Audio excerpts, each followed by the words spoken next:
Eh bien, bonjour à tous, c'est Jaxel pour une nouvelle vidéo. L'objectif aujourd'hui, c'est d'apprendre et de savoir utiliser les user forms.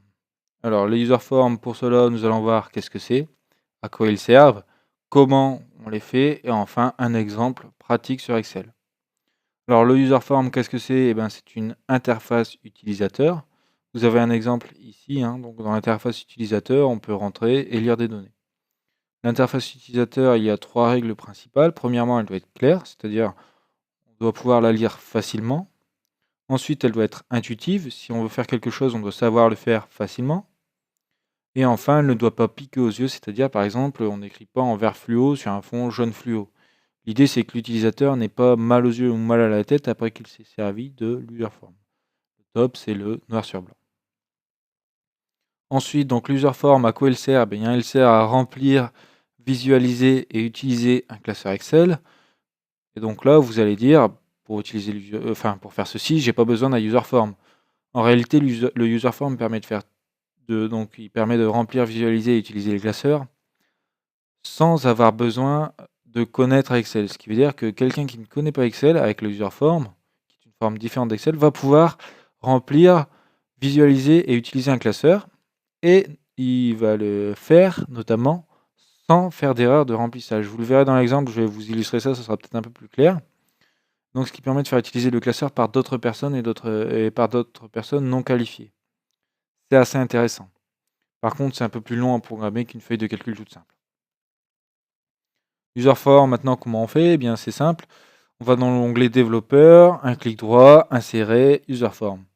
L'user form ensuite se crée en 2 étapes. Premièrement, une création graphique où on va placer tous les zones de texte, toutes les listes, les textes à remplir, les boutons, etc.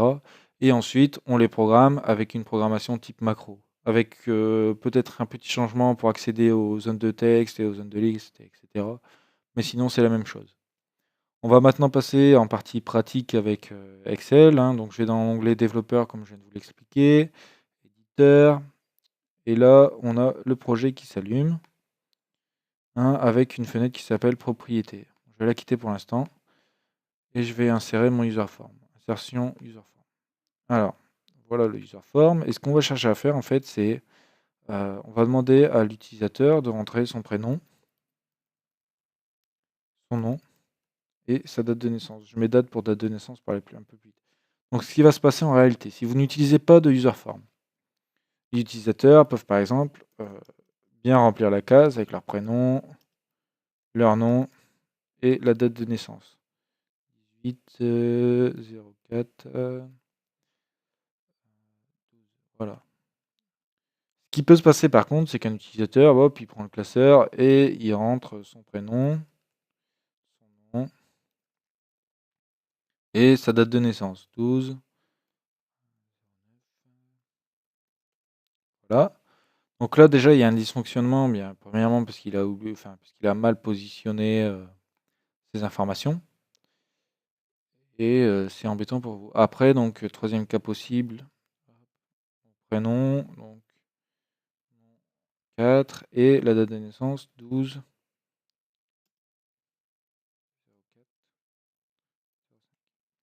Et là, donc, j'ai écrit 120405 et le format est complètement inexploitable. C'est un problème.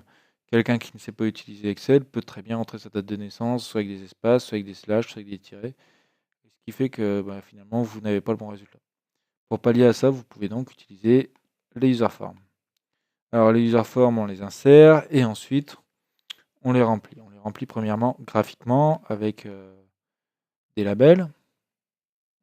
Des labels, qu'est-ce que c'est? Ce sont des zones de texte.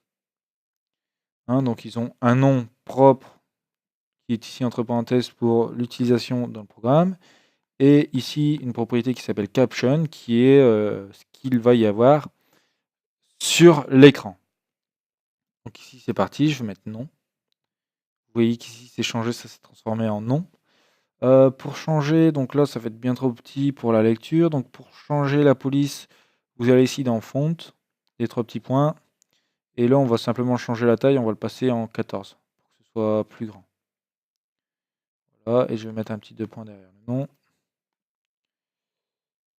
Pour aller plus vite, lorsque vous créez le graphique, vous pouvez faire un CTRL-C, CTRL-V. CTRL-C, CTRL-V, voilà. Hop, on aligne toujours. Alors l'avantage du CTRL-C, CTRL-V, eh bien, ça permet d'avoir la même mise en forme directement. Regardez, ça va assez bien. Et je vais faire la même chose pour la date de naissance, CTRL-C, CTRL-V. Voilà, je place. Et j'écris ici. J'ai mal placé, j'en ai mis 2. Je le supprime. Et là, je l'ai bien placé, ça va à peu près. Et là, ce que je vais faire, je vais mettre date.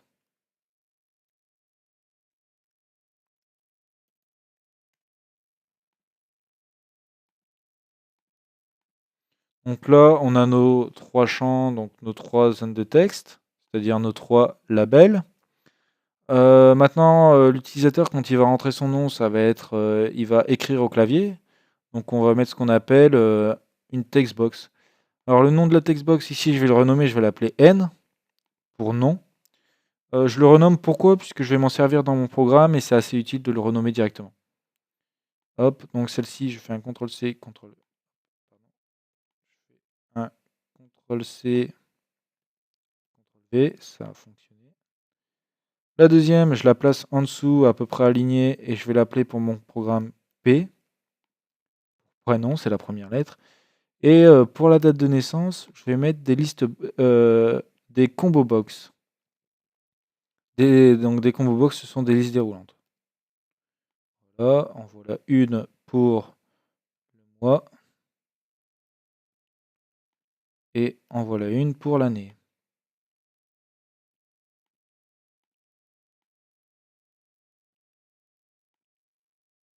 Voilà.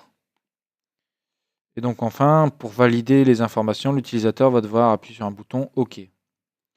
Je rajoute un bouton ici, OK. Donc c'est un bouton commande, commande bouton. Il se trouve ici.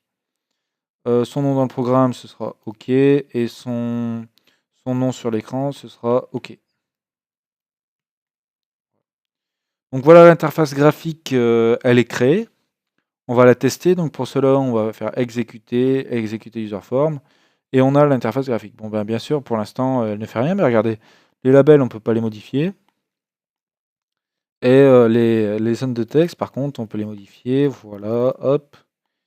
Et les listes, il n'y a encore rien dedans pour l'instant. Et après, on peut appuyer sur le bouton OK. Très bien. On va passer maintenant à la partie développement informatique. On vient de finir la partie développement graphique. Alors, pour développer en informatique, si vous voulez accéder à un élément, vous double-cliquez dessus, comme ceci. Là, je suis à userform, clic. C'est-à-dire, si on clique sur le userform, il va se passer quelque chose. Moi, ce que je veux, c'est qu'il se passe quelque chose lorsqu'on appuie sur le bouton OK. Et également lorsque le userform s'allume. Donc, deuxième petite astuce, ça, je vais le décaler ici. Ça, je vais le baisser. Et je vais faire en sorte qu'on puisse voir les deux fenêtres. Ce sera un peu plus intéressant. Hop, je vais mettre l'userform là. Voilà. La boîte à outils, il n'y en a plus besoin.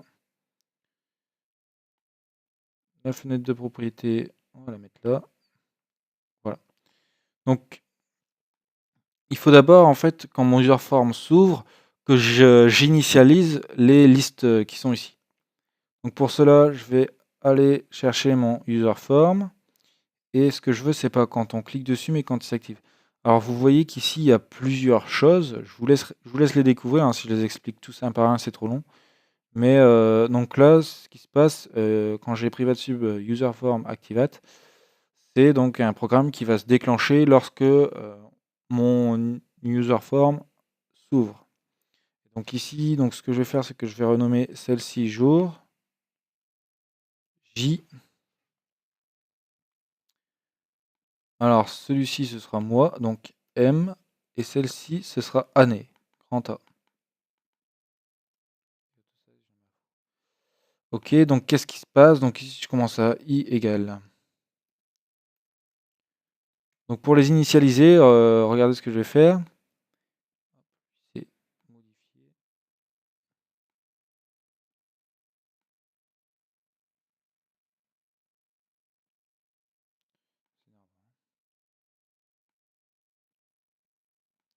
Bref, on va la laisser comme ça. Je vais la supprimer celle-là parce qu'elle s'est déformée et ça me plaît pas trop. Ça change pas grand-chose, je la rappelle A. Je reviens là où j'en étais. Donc on va initialiser les listes jour, mois, année. Donc pour cela, qu'est-ce qu'on va faire? On va faire une boucle while. Tant que i, donc pour le jour, est plus petit que 32, je vais prendre cette liste-là. Donc cette liste s'appelle j.addItem. C'est-à-dire, donc je vais lui ajouter un champ dans la liste. Et l'item, ce sera i. I égale i plus 1.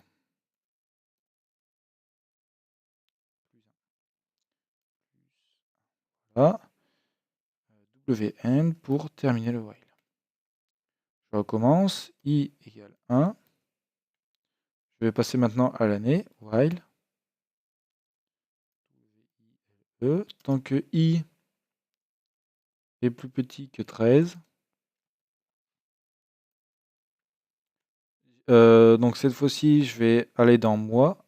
m.addItem. m.addItem. Et je lui rajoute i. I égale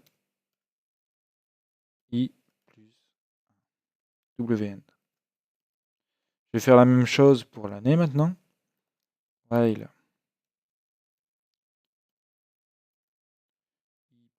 J'ai oublié de mettre i. Je vais faire la même chose pour l'année. Donc i, on va commencer avec un i égale à 0 pour l'année. Tant que i est plus petit que 100, pour aller jusqu'à 100, pour aller jusqu'à 99, tant que i est plus petit que 100, on va faire a.addItem i. I égale i plus 1.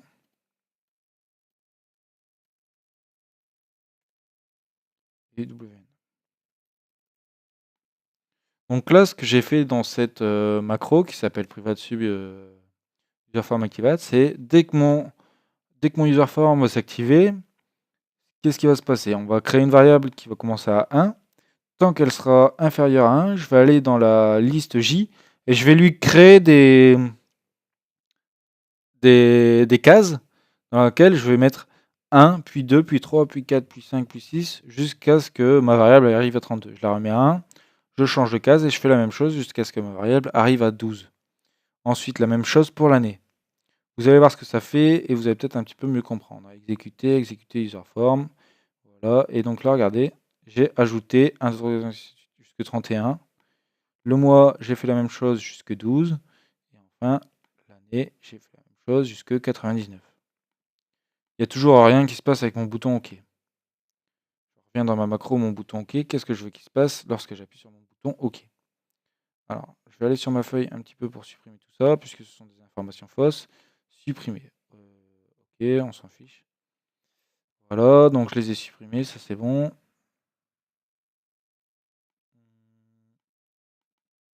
Voilà. Là, qu'est-ce qui va se passer quand j'appuie sur le bouton OK? Bien simplement, d'abord, je vais trouver la première case vide. Donc pour cela, je fais i égale 1. Toujours un while. Tant que la cellule, donc pour accéder à une cellule, je vous rappelle, c'est cells, entre parenthèses l'adresse. Round, c'est la ligne. Tant que la ligne i,1 est différente de vide, i égale i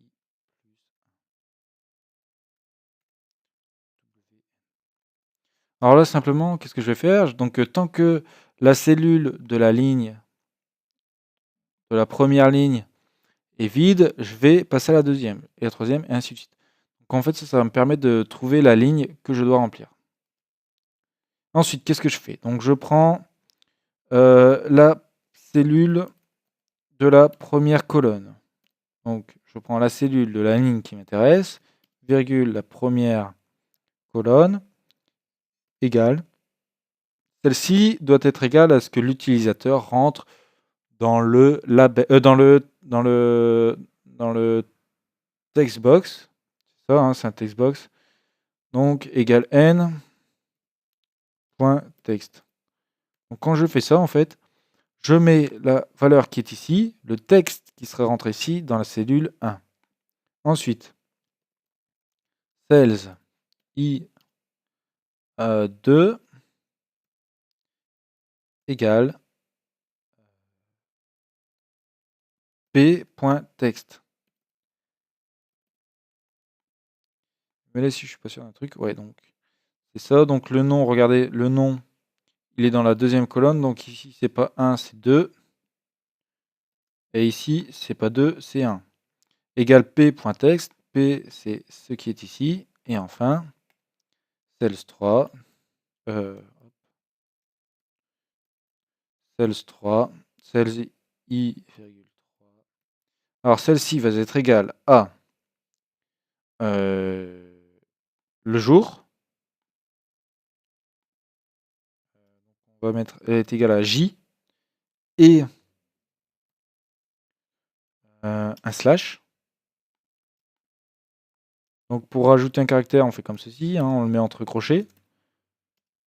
Et le mois, thème, et l'année. Alors l'année, donc je mets un slash, et je mets 19. Tac. Et donc le fait de mettre 19 comme ça, en fait, ça va me faire, comme j'ai mis que l'année allait de 0 à 99, l'année, elle va s'être bloquée entre 0 et entre 1900 et 1999. Et donc là, il faut que je rajoute et grand A. Alors l'outiller, en fait, c'est simplement un outil de concaténation, ce qui veut dire que là, je vais mettre la valeur de J, à côté, je vais lui mettre un slash, à côté la valeur de M, à côté un slash 19, et à côté la valeur de A. On va tester ça et on va regarder si ça fonctionne. J'espère que ça va fonctionner, hein. Voilà, donc voilà une user form. Donc là, je mets un nom, donc nom 1, prénom 1. Et là, je mets une date de naissance, par exemple le 7, 08, 1994, ok. Et là, regardez, tout fonctionne. Si je rappuie sur OK, il va m'en faire une deuxième ligne. Si maintenant le deuxième utilisateur est né au mois d'avril, hop, et voilà. Et là, vous voyez, regardez, l'utilisateur, il peut cliquer nulle part sur la feuille Excel. Ce qui est relativement bien, hein. Voilà, donc on change le nom, par exemple A, B. Et là, ben, vous avez compris, on a créé quelque chose qui bloque simplement toutes les possibilités, quoi. L'utilisateur ne peut plus faire n'importe quoi. Et tout s'écrit au bon format. Excepté pour le 4. Alors là, ouais, ça soulève une petite erreur. J'aurais dû commencer à 10, puisque bon, ouais, c'est vrai que ça fait une petite erreur. Et là, donc là, vous voyez, c'est là qu'on voit que c'est un peu plus long à programmer les user forms, puisqu'il faut prendre tous les cas en compte. Et donc là, notamment, j'aurais dû mettre un si la valeur de A est inférieure à telle valeur, on fait ça. Et donc là, je vais vous le faire pour vous le montrer. Donc if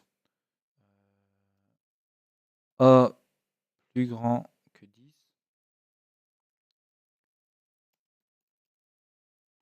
Tac, si A est plus grand que 10, est plus grand que 9, 9, on fait ça, sinon, on met ça, avec un 0 ici, tac, fin de if. Hop, on va l'exécuter, on va regarder ce que ça fait, voilà, donc je vais refaire A, et, enfin,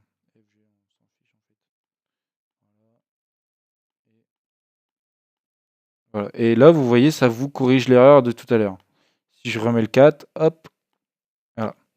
Donc le user form, donc vous voyez, hein, c'est bien pratique. Vous devez faire remplir quelque chose qui, pour des gens qui ne savent pas remplir un classeur Excel, ils n'ont même pas besoin de savoir l'ouvrir. Ils ont cette interface-là, remplir nom, prénom, date de naissance, ils savent tous le faire. C'est un formulaire type de ce qu'on trouve sur Internet. Par contre, c'est un peu plus long à programmer, il faut penser notamment à toutes les erreurs, hein, comme celle-ci. Bon, bah, vous voyez, c'est juste un petit if qui est là, mais bon, et il faut le faire quand même, quoi.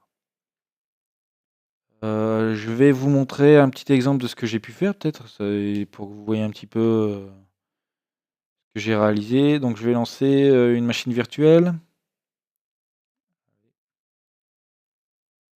Alors hop, une machine virtuelle, en fait, je fais tourner Windows sur mon Mac parce que d'habitude je programme sur Windows et je fais mes vidéos avec mon MacBook. Bref, du coup, je suis obligé de faire une petite machine virtuelle pour vous montrer ce qu'on sait faire.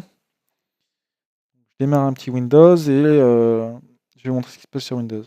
Alors pourquoi je le fais sur Windows? Parce que la compatibilité entre Windows et Mac est pas toujours bonne et ce qui fait qu'il y a des dysfonctionnements quand je lance certaines, macros, sur Mac qui sont créées sur Windows.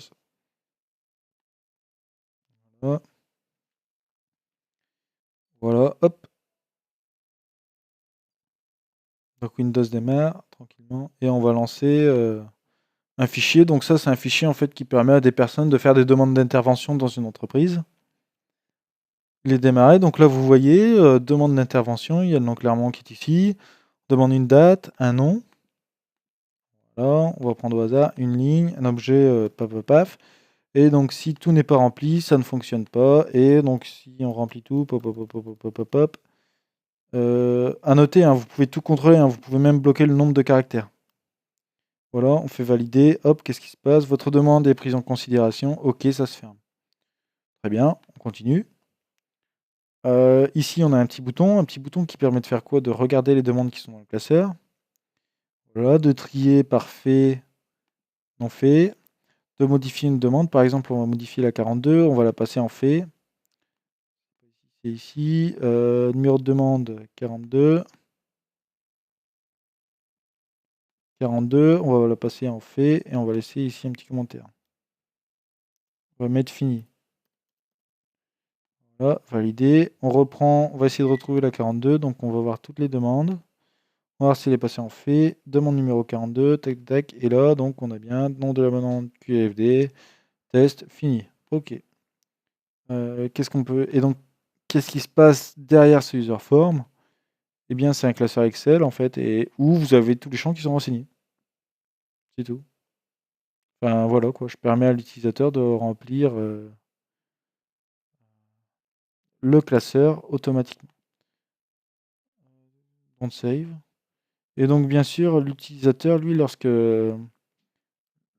a le logiciel, il n'a pas ce petit bouton qui permet d'accéder au classeur. Donc voilà pour la petite démo. J'espère que la vidéo vous a plu et si vous avez des questions, des sujets, vous pouvez m'en faire part. J'essaierai d'y répondre ou de les réaliser.